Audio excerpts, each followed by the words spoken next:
Mga kalagan, diya sa akong likod ang atong mga kaigsuonan mandawihanon nga naglinya, nagyawat sa 20 pesos nga matag kilo nga bugas nga ilang madawat dinhi sa Bagong Pilipinas Hub dinhi sa Barangay Subang Dako. 20 pesos makadala na kag usa ka kilo, pero dunay minimum nga nako ka kilo nga ihatag sa matag residente nga moari dinhi.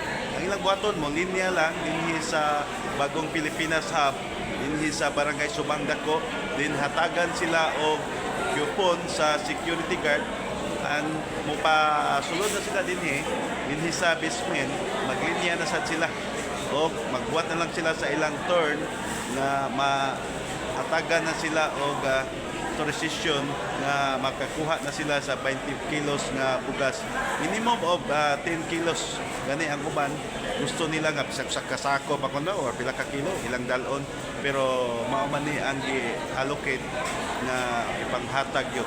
Pwede sila mobalik sa sunod semana kung gusto nila.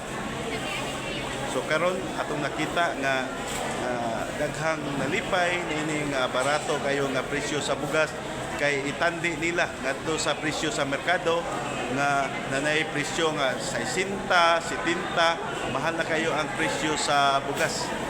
Nagyawat ang atong mga kaigsuonan dinhi nga mandawihanon nga kagugmang lagad ani sa atong likod. Ingani kadaghan ang nagbuhat sa ilang turno nga makakuha sila og tag 20 pesos nga bugas. Ato'y pakita na mao na dire ang paghatag, no?